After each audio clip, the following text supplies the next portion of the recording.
What if the most dangerous weapon ever deployed against ordinary people was not a cannon, not a decree, not even a plague, but a single mountain 10,000 kilometers away that nobody in Europe had ever heard of?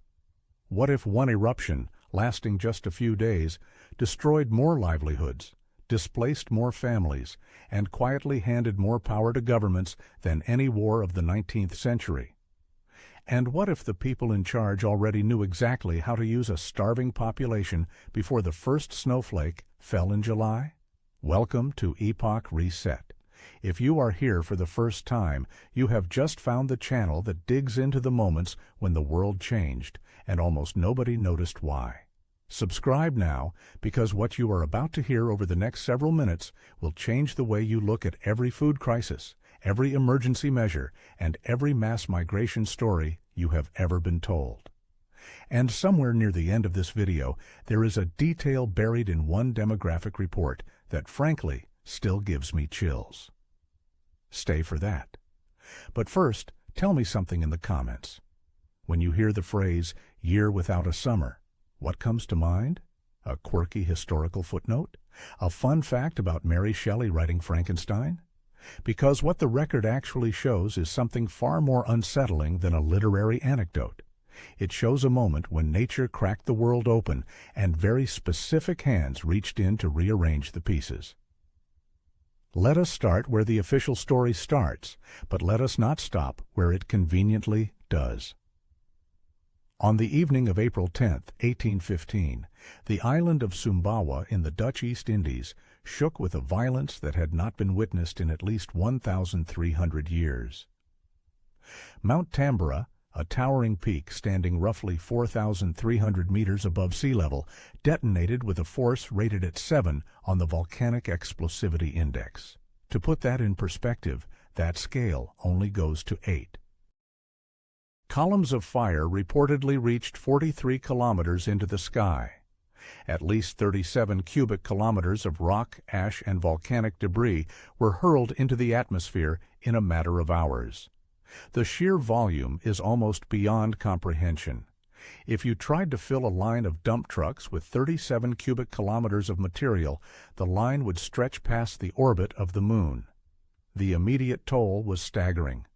Over 70,000 people on Sumbawa and the nearby island of Lombok perished from pyroclastic flows, ash burial, and the tsunami that struck the coast of Java on that same day. Some estimates place the total death count from the immediate effects closer to 100,000. Villages that had existed for centuries were buried under meters of hot ash in minutes. The agricultural land on Sumbawa was rendered completely barren, and it would remain so for years. The mountain itself was gutted. Where there had once been a summit of 4,300 meters, only a broken crater rim remained at roughly 2,850 meters. More than a kilometer of solid rock simply gone. 800 kilometers away, the British Lieutenant Governor of Java, Thomas Stamford Raffles, heard the eruption and mistook it for cannon fire. He dispatched troops, assuming a nearby garrison was under attack. When the truth reached him days later, Raffles sent a ship to investigate and later compiled one of the earliest detailed accounts of what had happened. His report remains one of the most important primary sources for understanding the scale of immediate destruction. But Raffles was documenting the disaster at ground level. He could not have known what was happening far above, in the silent layers of the stratosphere, where the real global weapon was assembling itself. Because the truly consequential event was invisible. Tambora injected an enormous volume of sulfur dioxide into the stratosphere. There, chemical reactions transformed the gas into a fine aerosol veil of sulfuric acid droplets. This veil would slowly spread across the entire planet over the following months, suspended at altitudes where no rain could wash it away, where no wind pattern could disperse it quickly. It reflected incoming sunlight back into space before it could warm the surface. The planet was being fitted with a filter, and nobody alive understood the mechanism. No scientific framework existed to connect a volcanic eruption in the tropics to agricultural collapse in Vermont or Bavaria. The cause and effect were separated by a year of time and 10,000 miles of distance, linked only by invisible chemistry in the upper atmosphere. By the spring of 1816, the effects were becoming impossible to ignore. The aerosol layer had been drifting and thickening for nearly a year. Global average temperatures dropped by somewhere between 0.4 and 0.7 degrees Celsius. That might sound modest on paper, but when you understand that global temperature averages include vast stretches of ocean and desert that barely shift, the implication for agricultural regions is severe. In the places where food was grown, where every degree matters during the narrow window of the growing season, the actual cooling was far worse. A drop of even 2 degrees during critical weeks in June and July is enough to kill crops that are just beginning to develop. In the eastern United States, a persistent dry fog appeared in the sky. It reddened and dimmed the sunlight to such a degree that sunspots became visible to the naked eye. People who had never looked directly at the sun without pain found they could stare at a dim, reddish disk and see dark spots moving across its face. Sarah Snell Bryant, a diarist in Cummington, Massachusetts, noted the conditions with understated New England precision. She simply wrote, "Weather backward." But backward does not begin to capture it. On June 6, 1816, snow fell in Albany, New York, and in Dennisville, Maine.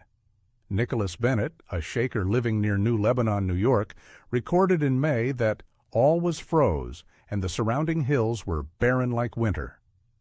By June 7th, Dr. Edward Holyoake, a physician in Salem, Massachusetts, wrote that conditions were exceedingly cold, ground frozen hard and squalls of snow through the day. Icicles 12 inches long in the shade of noonday. In Cape May, New Jersey, frost hit on 5 consecutive nights in late June. Farmers who had planted their corn and beans in April watched helplessly as ice crystals formed on leaves that should have been reaching toward warm summer sun. And it kept going. In July and August, lake and river ice was observed in northwestern Pennsylvania. On August 20th and 21st, frost struck Virginia, hundreds of miles south of where summer frost should have been possible. By August, Holyoake wrote that the fields were as empty and white as October. A Norfolk, Virginia newspaper printed in July what might be the most quietly devastating line of the entire crisis. It is now the middle of July, and we have not yet had what could properly be called summer. The folk memory of New England gave 1816 a name that has survived 2 centuries.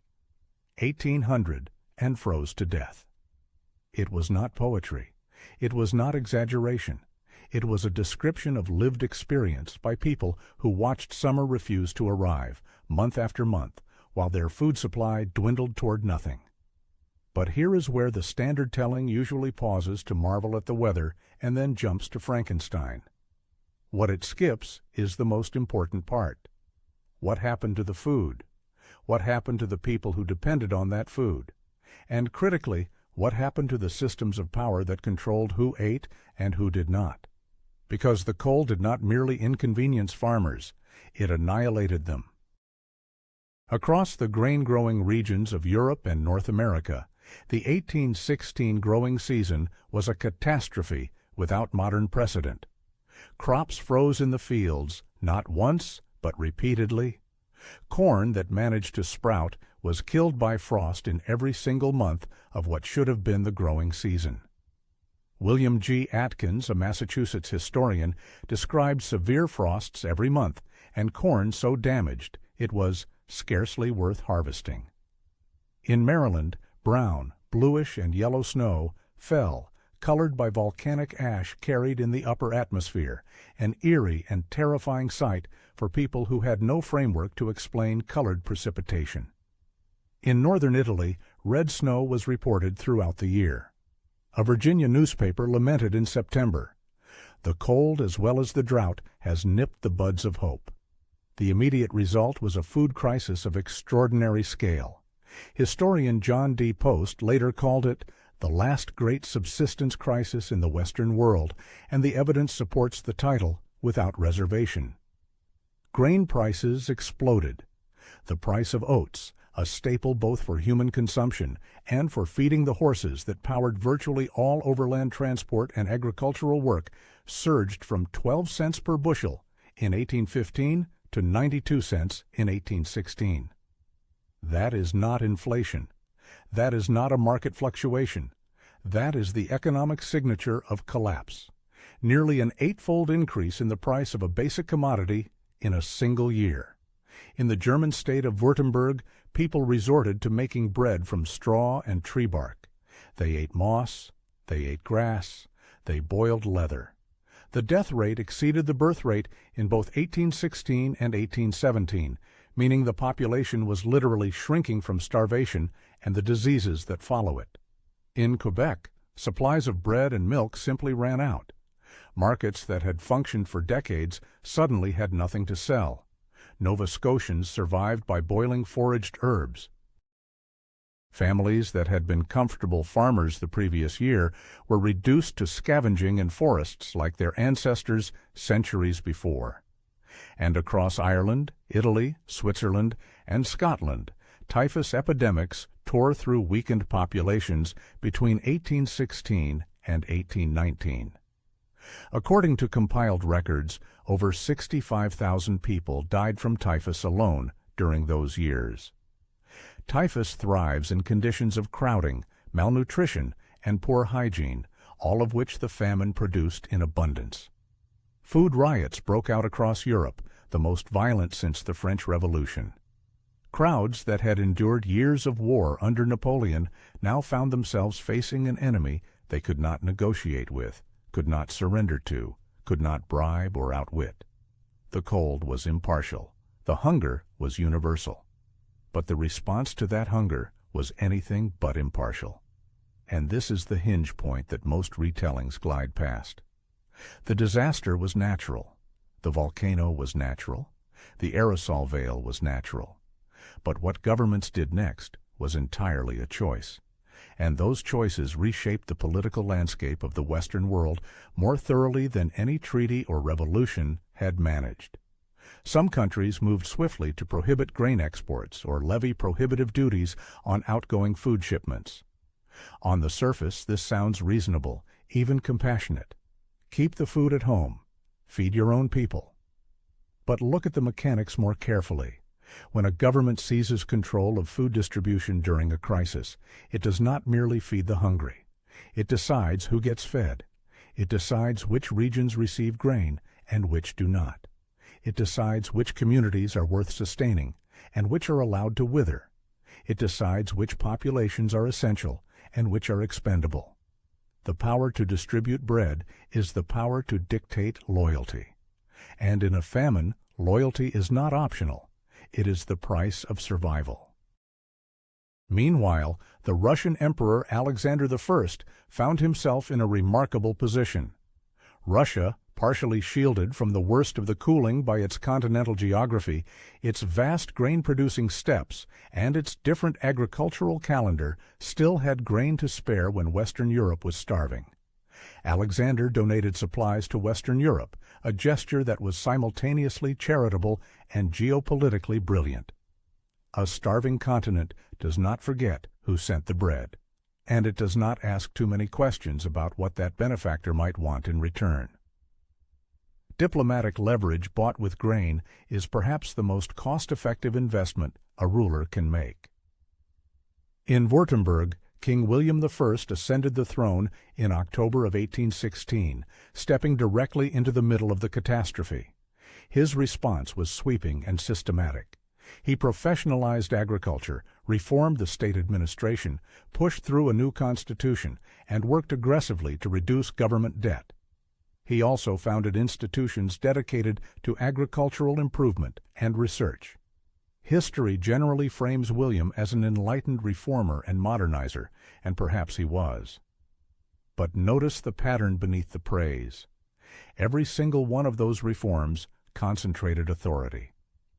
Professionalized agriculture meant agriculture supervised by state-trained experts rather than managed by experienced local farmers. Administrative reform meant administrative control flowing through the crown rather than through local assemblies. A new constitution written during famine is a constitution written by the only party with leverage, ratified by a population that is in no position to refuse. Albert Gore, examining this period in broader context, noted that the 1816 crisis helped stimulate the emergence of the administrative state. That phrase deserves to sit with you for a moment. The administrative state. The vast bureaucratic apparatus that manages modern life, from food safety regulations to agricultural subsidies to immigration quotas to emergency powers. Its roots, according to this analysis, trace partly to the moment when a volcanic winter made populations so desperate that they would accept any authority that promised a full stomach. Now consider something else that the timeline reveals. Europe in 1816 was already exhausted. The Napoleonic Wars had ravaged the continent for over a decade. Armies had marched across farmland, conscription had pulled young men from their fields, harvests had been requisitioned to feed soldiers, and national treasuries were drained. The Congress of Vienna in 1815 had just attempted to reassemble Europe into a new conservative order. Then Tambora detonated, and the new order had its first test. What is striking is how smoothly some governments pivoted from wartime control to famine control. The bureaucratic machinery built to manage armies and supply lines during the Napoleonic era was simply redirected. Requisition networks that had fed soldiers now rationed bread to civilians. Communication systems that had tracked troop movements now tracked grain shipments. Census operations that had identified conscription-age men now identified food-producing regions. The administrative state did not emerge from nothing in 1816. It inherited the skeleton of the war state and dressed it in civilian clothing. The crisis merely provided the justification for keeping wartime powers active during what was supposed to be peacetime, and the people who suffered most in this transition were not the urban elites or the landed aristocracy. They were the independent farming communities, the smallholders, the families who had fed themselves from their own land for generations. These were the people who, before Tambora, needed very little from any government. They grew their own grain, raised their own livestock, bartered and traded locally, and governed themselves through local institutions and traditions. Their independence was economic and therefore political. A farmer who feeds himself does not beg.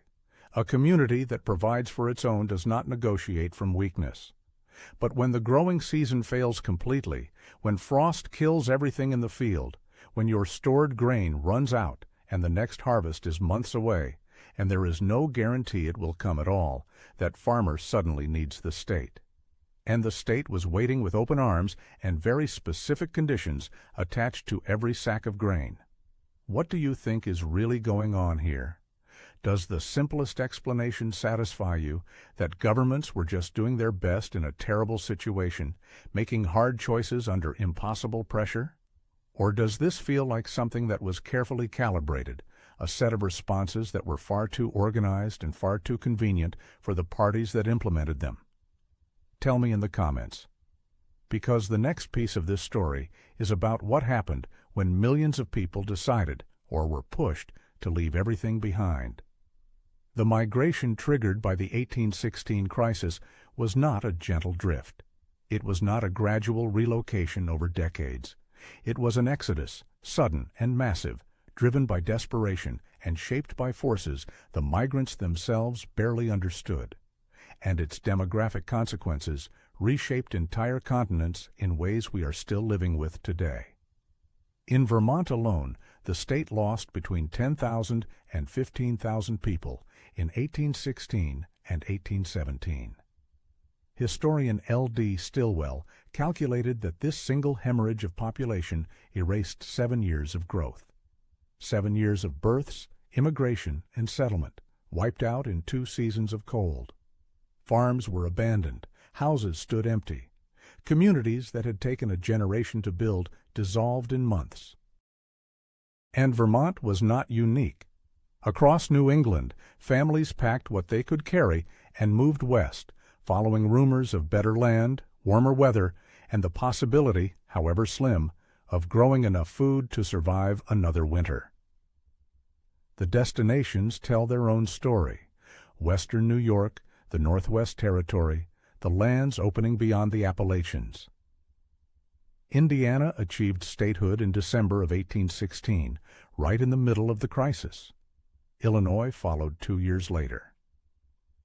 The conventional narrative treats westward expansion as a triumph of the American frontier spirit, and perhaps it was partly that. But it was also the forced displacement of tens of thousands of people who had no intention of leaving their farms until the weather made staying impossible, and government policy made returning pointless. The land they left behind often fell into the hands of speculators and larger landowners who could afford to wait out the crisis. The land they moved to was claimed through federal processes that consolidated national territory. Consider the case of the Smith family. Joseph Smith Sr. and his wife Lucy, along with their children, left Norwich, Vermont, and moved to Palmyra, New York, during this period of upheaval. Their son, Joseph Smith Jr., would later found the Church of Jesus Christ of Latter-day Saints, one of the most significant religious movements in American history. The entire trajectory of that family, and therefore that church, was altered by the eruption of a volcano they never heard of on an island they could not have located on a map. One geological event in Southeast Asia changed the spiritual geography of North America. British historian Lawrence Goldman has suggested that the migration patterns triggered by the 1816 crisis funneled populations into the burned-over district of upstate New York, a region that became a hotbed of religious revivalism, utopian experimentation, and social reform movements. Goldman argued this concentration of displaced, searching people, uprooted from their old communities and looking for new meaning and new structures, helped center the abolitionist movement in that area. If the connection holds, then a volcanic eruption in Indonesia influenced the geography of American anti-slavery activism. The causal chain is long, but every link in it is documented. In Europe, the migration story was equally dramatic and perhaps more deliberately managed.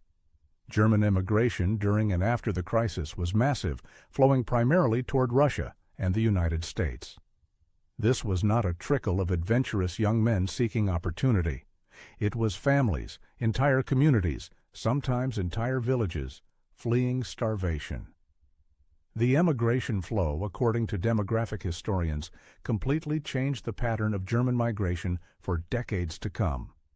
Communities that had been rooted in the same soil for centuries dissolved and reconstituted themselves on different continents.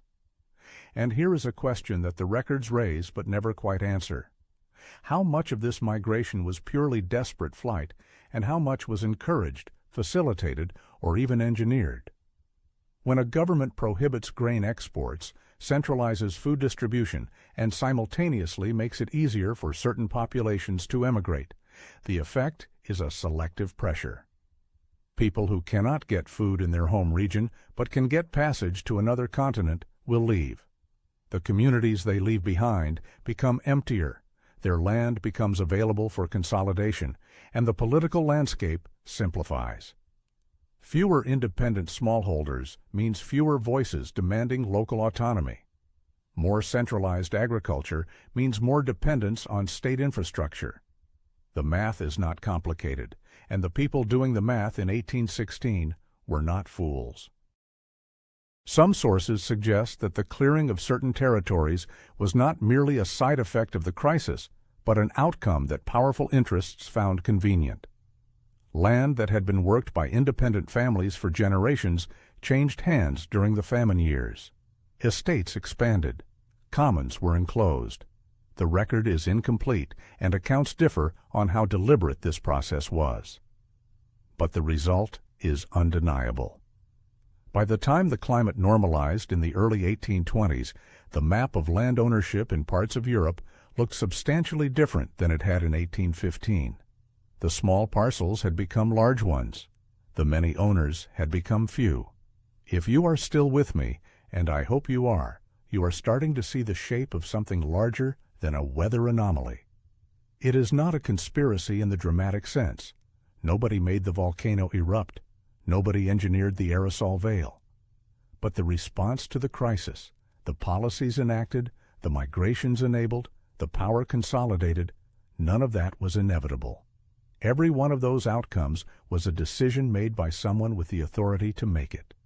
And the decisions, taken together, moved wealth and power consistently in one direction, upward. And this connects to a broader pattern that repeats throughout history with almost mechanical regularity. A crisis arrives. Populations are destabilized. Emergency measures are enacted. Those measures become permanent. The people who were independent before the crisis are dependent after it, and the institutions that gained power during the emergency never quite give it back. The emergency ends. The powers remain. The cultural record of 1816 offers its own fascinating evidence, and it reveals something about how deeply the crisis penetrated the European psyche. The summer of 1816 was so dark, so cold, and so relentlessly grim that it seeped into the imagination of some of the most important creative minds of the era, and produced works that still define our cultural landscape. At Villa Diodati, near Lake Geneva in Switzerland, a group of English writers found themselves trapped indoors by incessant rain and unseasonable cold during what should have been a pleasant summer holiday. Among them were Lord Byron, Percy Bysshe Shelley, Mary Godwin, who would become Mary Shelley, and John William Polidori, Byron's personal physician. The skies were perpetually overcast. The temperature was more like November than June. To pass the dreary hours, Byron proposed a challenge. Each of them would write a ghost story. Mary Shelley, 18 years old at the time, produced the seed of what would become Frankenstein, a novel about the creation of life from death, about the hubris of trying to master nature, and about the creature that turns on its creator. It is tempting to read Frankenstein purely as Gothic fiction, but consider the context in which it was conceived. It was written during a summer when nature itself seemed to have turned hostile, when the sun barely appeared for weeks at a time, when crops were dying across the continent, and when the social order felt as fragile as it had during the worst days of the Revolution. Frankenstein is, among many things, a story about what happens when forces beyond human control are unleashed and the powerful try to manage the consequences. The monster is not merely a horror. It is a metaphor for every unintended consequence of human ambition. Byron, for his part, wrote the poem Darkness, one of the most haunting works in the English language. It was inspired by a specific day when, as one account describes it, the fowls all went to roost at noon and candles had to be lit as at midnight. Byron's opening lines capture the dread of the entire era. I had a dream which was not all a dream. The bright sun was extinguished. The poem describes a world where the sun has gone out, where people burn their homes for warmth, and where civilization collapses into primal violence. Byron was not prophesying. He was describing what he saw happening around him, pushed to its logical extreme. And for the people starving in the fields of Württemberg and the frozen villages of Vermont, that logical extreme did not feel very far away at all. Polidori, meanwhile, wrote The Vampire, a short story that became the direct literary ancestor of Bram Stoker's Dracula. The vampire as a figure of aristocratic predation, elegant and charming on the surface, but feeding on the vulnerable in the darkness, was born in the freezing summer of 1816. Again, consider the metaphor in context. A parasitic elite draining the life from helpless populations during a time of existential crisis. Polidori may not have intended the political reading, but the imagery resonates uncomfortably with what was happening in the real world outside Villa Diodati, where aristocratic governments were extracting compliance from starving citizens. The visual arts registered the catastrophe as well. J. M. W. Turner, the great English painter, produced works during this period that featured extraordinary sunset colors, the vivid reds and oranges and purples that the volcanic aerosol veil painted across European skies every evening. Modern atmospheric scientists have actually studied Turner's paintings from this era as data points for reconstructing the optical effects of the Tambora eruption. Art became inadvertent scientific evidence. The beauty Turner captured on canvas was, chemically speaking, the visible signature of a global catastrophe. Caspar David Friedrich, the German Romantic painter known for his brooding landscapes and solitary figures contemplating vast and indifferent nature, shifted perceptibly in mood and palette during and after the crisis.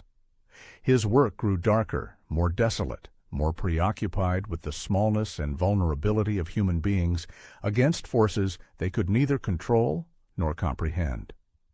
Whether Friedrich was consciously responding to the Tambora aftermath or simply absorbing the atmosphere of a continent in shock, the visual record shows the change clearly. And then there is one of the most beautifully ironic consequences of the crisis. Karl Dreiss, a German inventor, created the Draisine in 1817, a two-wheeled, human-powered vehicle that is the direct ancestor of the modern bicycle. His motivation was purely practical. The lack of oats to feed horses, caused by the crop failures, meant that horse-powered transportation was becoming prohibitively expensive. Dreiss needed a way to move without a horse. The bicycle, one of the most democratic and liberating inventions in human history, was born from famine. Freedom of movement emerged from the collapse of the food supply. The irony is almost too perfect. Similarly, Justus von Liebig, who experienced the famine as a child in Darmstadt, was so marked by the memory of hunger that he later devoted his scientific career to understanding plant nutrition. Liebig's research led to the introduction of mineral fertilizers, which revolutionized agriculture and eventually helped prevent the kind of subsistence crisis that had traumatized his childhood. The disaster created the scientist who would help ensure it could not happen again in the same way. Though, as we will see, the new agricultural systems that followed Liebig's work also deepened the dependency of farmers on industrial inputs, creating a different kind of vulnerability. But here is the thread that keeps pulling me back. The cultural responses to 1816, the novels, the poems, the paintings, the inventions, these are the parts of the story that get remembered. They are vivid, creative, and human. What gets remembered less, what slips through the cracks of popular history, is the structural transformation that happened underneath. The administrative machinery that was built, the land that changed hands, the communities that were dissolved, the independence that was surrendered. These do not make for romantic stories. They make for bureaucratic records, land deeds, and parliamentary debates filed in dusty archives. They are boring, and boring history is the kind that powerful institutions prefer, because nobody looks at it too closely. Now I want to pull the lens further out and ask a question that the evidence raises, but that very few historians have been willing to examine head-on. Was the response to the 1816 crisis a template? Was it, in effect, a proof of concept for a method of governance that would be repeated again and again in the centuries that followed? Because if you look at the pattern, crisis leading to centralization, leading to permanent expansion of state authority, it did not begin in 1816, and it certainly did not end there. But the Tambora aftermath may be one of the clearest and most concentrated examples of the mechanism in action. Before 1816, large parts of Europe and North America were organized around relatively decentralized agricultural communities.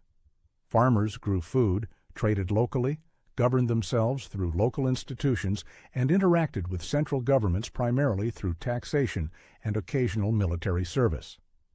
Their economic independence was the foundation of their political independence. They could say no because they could feed themselves. After the crisis, that calculus shifted dramatically. Centralized food distribution systems had been established. Agricultural policy had become a matter of state concern rather than local practice. Migration had been channeled, and in some cases arguably directed, in ways that suited the interests of expanding nations and consolidating elites. The administrative state had acquired new competencies and new justifications for its existence, and the independent smallholder, the backbone of pre-industrial society, had been weakened in ways that would never fully reverse. The Indian subcontinent offers another dimension of the catastrophe that European-focused histories tend to understate. The Tambora aerosol disrupted the Asian monsoon cycle with consequences that rippled across the most populous region of the world. In China, the disruption caused devastating floods in the Yangtze Valley, destroying rice paddies and displacing communities along the river. Snow was recorded in Taiwan, in regions like Hsinchu and Miaoli, where it was virtually unheard of. The agricultural disruption in China was severe enough to cause widespread famine in several provinces. But in India, the delayed monsoon set off a chain of consequences that reached far beyond agriculture. The cholera outbreak that spread from Bengal is linked by some researchers to the monsoon disruption. With normal weather patterns broken, water sources became contaminated, agricultural rhythms were thrown into chaos, and the crowding of displaced populations into urban areas created conditions in which cholera could spread with unprecedented ferocity. The disease traveled from Bengal along trade and military routes, eventually reaching as far as Moscow. A volcano in Indonesia disrupted the monsoon in India, which unleashed a disease that traveled across half of Asia and into Europe. The interconnectedness of the world in 1816 was already far greater than most people realized, and the catastrophe revealed it in the most brutal way possible. There is also the question of what the scientific understanding was at the time. The answer is almost nothing that was useful. Nobody in 1816 connected the strange weather to a volcanic eruption that had occurred a year earlier on the other side of the planet. The concept of stratospheric aerosols blocking sunlight was not understood. The Dalton minimum, a period of low solar activity running roughly from 1790 to 1830, was occurring simultaneously, which some modern scientists believe may have amplified the cooling effect, but this was not recognized either. People in Europe and North America experienced the cold, the failed harvests, and the famine as inexplicable acts of nature or as divine punishment, or simply as terrible and mysterious luck. This lack of understanding matters enormously for the political story. When a population does not know why the weather has turned lethal, it is far more susceptible to whoever offers an explanation and a plan. And in 1816, the only entities with the resources to offer any plan at all were governments and the church. The crisis arrived as if designed to make state authority not just acceptable, but actively desired. A freezing, starving farmer does not debate political philosophy. He takes the bread from whichever hand offers it, and does not ask what that hand will demand tomorrow. The scapegoating that accompanied the crisis is equally revealing and deeply troubling. When food is scarce and explanations are lacking, blame finds a target. In the German states, Jewish communities were vilified as corn Jews, accused of hoarding grain and profiteering from the famine. The accusation had no basis in reality, but it served a purpose. These accusations built pressure throughout the crisis years and culminated in the Hep riots of 1819, waves of violent attacks against Jewish people across the German Confederation. The pattern is sickeningly familiar and has repeated throughout history. A crisis not caused by any human group is blamed on a vulnerable minority, and the resulting violence serves as both a release valve for popular anger and a distraction from the structural decisions that actually determined who ate and who did not. The people burning Jewish shops were not asking why the government's grain distribution had reached some communities and not others. If you have been following EPOCH RESET for a while, you know that we keep returning to this mechanism. The crisis is real. The suffering is real. But the narrative that gets attached to the crisis, the story about who is to blame and what must be done, that narrative is always constructed by someone, and the person constructing it usually benefits from the outcome. Here is the detail I promised you at the beginning. Buried in the demographic records of Württemberg, where the death rate exceeded the birth rate for 2 consecutive years, there is something that the numbers suggest, but that no official report quite says out loud. The communities that were most devastated by the famine were disproportionately the ones that had been most independent before it. The smallholders, the free farmers, the communities that had the least interaction with state systems and the longest traditions of self-governance, they were the ones with the fewest reserves and the least access to whatever grain was being distributed through centralized channels. The people who had needed the state least were the people the state's emergency systems helped last. Now, the record is not clear enough to say this was deliberate policy. Accounts differ, and the surviving documents are incomplete. Some historians read the pattern as simple logistical failure. Centralized systems naturally served areas closest to urban centers and distribution hubs first, and reached rural peripheries last.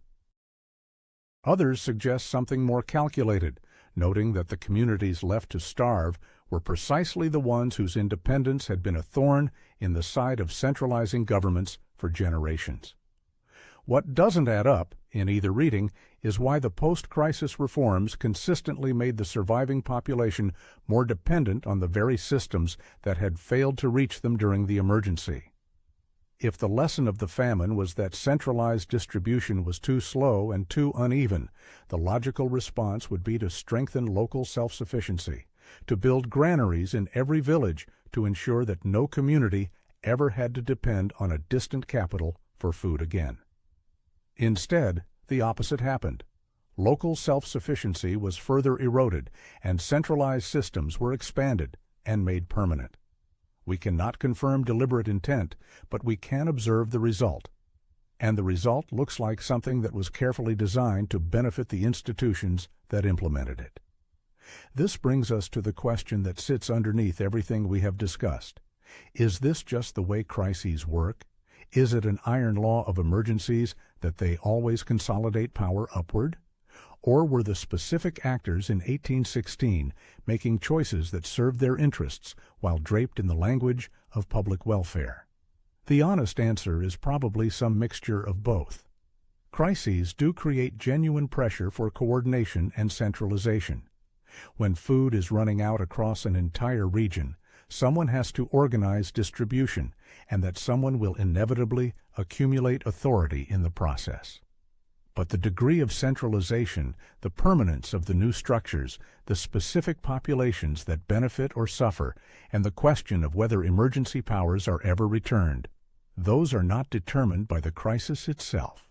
They are determined by the people who manage the response. And those people have interests of their own. And what the 1816 case shows with unusual clarity is how thoroughly a natural disaster can be transformed into a political instrument. Not by causing it. No one caused Tambora to erupt, but by shaping the response in ways that served pre-existing agendas. The Napoleonic Wars had already demonstrated the power of centralized state administration. The Congress of Vienna had already established a framework for coordinated European governance. Tambora provided the crisis that justified making those temporary wartime structures permanent and expanding them into every corner of civilian life. The parallel to modern events is something I will leave for you to draw. But I will say this. Every time you hear a government announce emergency measures in response to a crisis, whether it is a pandemic, a financial collapse, or a climate event, it is worth asking a very specific set of questions. Who is distributing the resources? Who decides which communities receive help first? Which pre-existing policies are being accelerated under the cover of emergency? And when the crisis ends, which of these emergency measures will quietly become permanent features of governance? Those are not cynical questions. They are the questions that the people of 1816 could not ask, because they did not have the information. They did not know that the strange weather was caused by a volcano. They did not know that the famine would end. They did not know that the emergency powers being claimed by their governments would outlast the emergency by centuries. They accepted the bread and the conditions that came with it because the alternative was death. We know more now. We have the scientific understanding they lacked. We have the historical record they could not access. We have the ability to see patterns across centuries that they experienced as raw, terrifying, incomprehensible present tense. Whether we will use that knowledge differently is another question entirely. So what are we left with? A volcano that erased 1,000 meters of mountain and injected enough sulfur into the atmosphere to dim the sun for a year. A famine that killed tens of thousands directly, killed tens of thousands more through disease, displaced hundreds of thousands, and destabilized every government in the Northern Hemisphere. A set of policy responses that centralized power, redistributed land, and permanently altered the relationship between individuals and the state. A mass migration that reshaped the demographics of 2 continents and planted the seeds of religious movements, abolitionist networks, and new states. A cultural explosion that produced Frankenstein, the vampire myth, the bicycle, and the science of mineral fertilizers. And beneath all of it, a pattern, a template, for how natural catastrophe becomes political opportunity.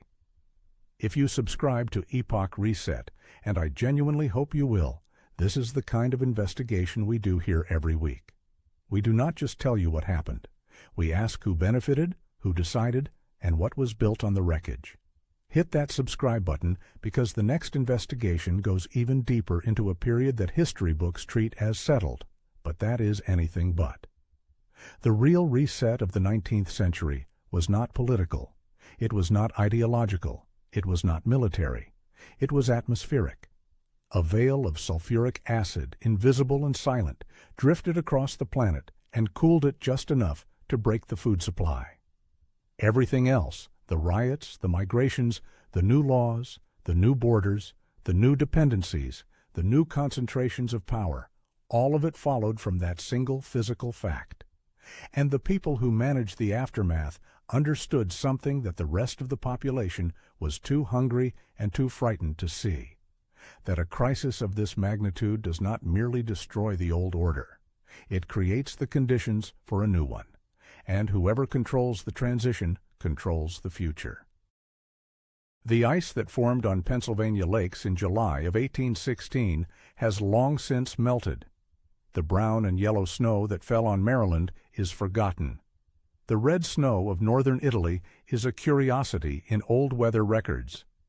But the administrative structures that were built during the crisis, the centralized systems, the expanded state authority, the managed migration patterns, the dependence of populations on institutions that were supposed to be temporary, those are still with us. They have been refined, expanded, renamed, and modernized beyond recognition.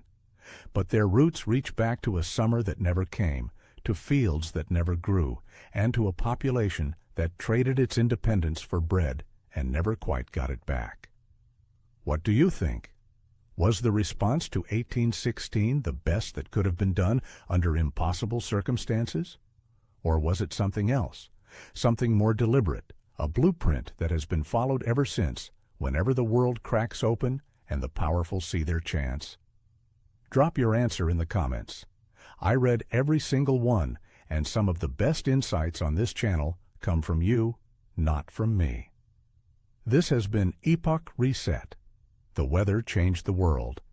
But it was the men in offices who decided what shape the new world would take. Until next time, keep asking the questions that make the comfortable version of history very, very nervous.